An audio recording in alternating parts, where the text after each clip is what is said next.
For more than a month now, a medical mystery in upstate New York has riveted the country. What's causing more than a dozen teenage girls at the same school to suddenly twitch and shake? Tonight, in a Pix 11 exclusive, the case is taking a stunning new twist. Here's Dan Manarino. Well, you usually don't see stories start off this way. A reporter behind the wheel of a car, but this story is different. I'm driving from the city to a little town 6 hours upstate from here. It's called Leroy, and if you've paid any attention to the news, well, you've heard about it. Now, a truly strange medical mystery. A strange illness has made at least a dozen teenage girls suffering from severe tics, almost like Tourettes Speech issues going on. When you speak. Very strange thing. The media has been swarming Leroy for more than a month now, as doctors have argued the girls are suffering from a psychological condition or maybe a kind of mass hysteria or an infection. It doesn't matter what channel you watch, almost all the coverage looks the same. And that's what's been bothering me. In watching report after report, I couldn't escape the feeling that there was more to the story. What was really going on in this town under siege? That's the question that drove me here to Leroy. And while I was fully prepared for some sad and strange days, I was not ready for what I found. It was even more outrageous and more bizarre than I could have imagined. My heart just goes out to the community as a whole. You won't meet a kinder person in Leroy than Marjorie Fitzsimmons, who I bumped into on Main Street.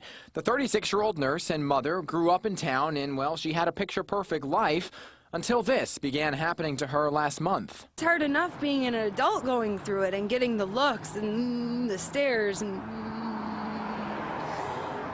trying to function day to day. That's right, it's not just teenage girls. Marjorie is the first adult to suddenly be afflicted with the twitching and shaking. Doctors have basically told her, well, it's all in her head. I'm accepting that I have a conversion disorder. But for Marjorie, there is fear that something else caused her condition. It's scary to know that I used to go in that area of that spill. I never even thought about it. That spill, she's talking about a train crash that happened 40 years ago on the outskirts of town, where 1 ton of cyanide and 30,000 gallons of a chemical called trichloroethylene spilled into the ground. All that TCE from the crash, it turns out, ended up in the dirt and then the groundwater. Town historian Irene Walters is still haunted by what happened next. It contaminated all those wells down there, those people, many of my friends. Your friends who had contaminated water? Yeah, and got the cancer and died. 40 years later, I figured there couldn't be much left at the site of the train crash, but I had to see it for myself. It wasn't easy to find. The tracks were ripped up decades ago, and, well, there's no historical markers for toxic train crashes. Luckily, on the road, I ran into Craig Bauer, who also grew up in Leroy, and he too was on his way to check out the crash site. The more I hear, the more I know, the more I worry. Craig was grasping for answers, information, because his 16-year-old daughter goes to school with the twitching, afflicted girls. Whose kid's next? Every time we turn around, there's another one being diagnosed with it. It's like, okay, who's next? If Craig already had a profound mistrust of how the government was handling the investigation and impact of the chemical spill, what we discovered at the crash site shook him to his core.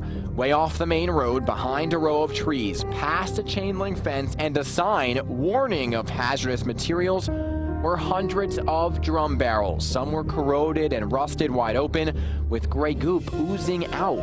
40 years later, the crash site still looked like a hot zone. Immediately, I contacted the Environmental Protection Agency, which is in charge of the site and the spill cleanup. A spokesperson shot back an email saying the barrels were full of dirt and rock from the wells dug to monitor the toxic water lurking underneath. Incredibly, never mind the signs, the EPA said most of the barrels weren't hazardous. Amazingly, their email wrapped with this reminder: keep in mind, this is an active, super fun cleanup. Yeah, no kidding. The EPA said there was no way they'd go on camera, so I fired off some more questions just before meeting Tom Yahtzee. I have nothing good to say about the EPA. You'll forgive Tom if he doesn't buy a thing the government tells him. That's because he's been living a mile from the crash site since 1968. And when that wreck happened, nobody told us a thing that spilled or anything like that. We were never notified. And no one bothered to check if the chemicals contaminated his water, but he knew just by looking at his bath mats. Ours were dissolving. Your bath mats were dissolved? They dissolved. While I waited on more information about the barrels from the EPA, I headed back to the center of town, which was still buzzing about the Hollywood drama that played out over the weekend. The school superintendent called out the cops on the media and Aaron Brockovich's people. Environmental activist Aaron Brockovich, you know, the one played by Julia Roberts in the movie, had sent a team from LA to test the water and soil over at the girls' school. She thinks there could be a connection to the chemical spill, but her crew was run off before they could even take samples. That the school district would call the cops on Aaron Brockovich had people rattled. Marjorie had mentioned it. Officials aren't letting people get soil samples from the school property, and it's a little unsettling. Craig, too. What are they trying to cover up?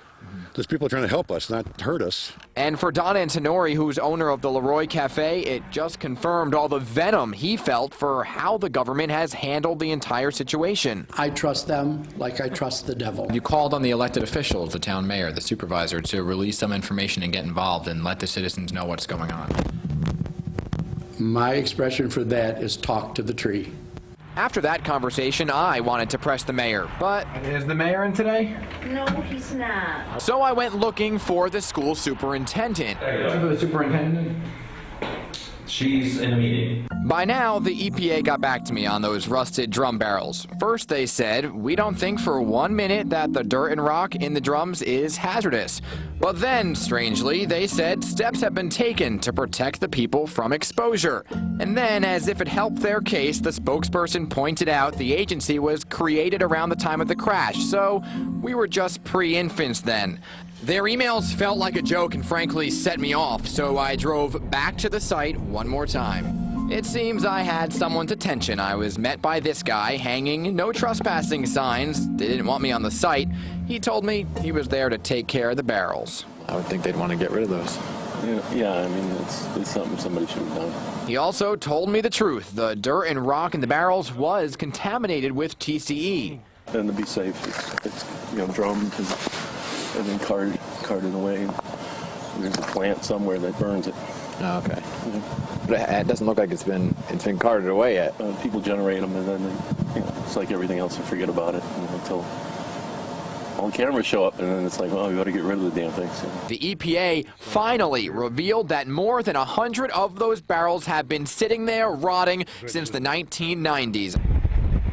So before leaving Leroy, I decided to make one more stop at the site. Since they barred me from it, it wasn't easy. I had to go off-road through a rock quarry and climb over hill to get the shot. This shot. Workers in hazmat suits finally, after 20 years, dealing with the barrels. The EPA said they are taking steps now to remove them, quote, as soon as possible, end quote. Back on the road, headed for the city, if I felt any satisfaction, it was tempered by thoughts of Marjorie and the fact that so many questions remain unanswered. How does that make you feel?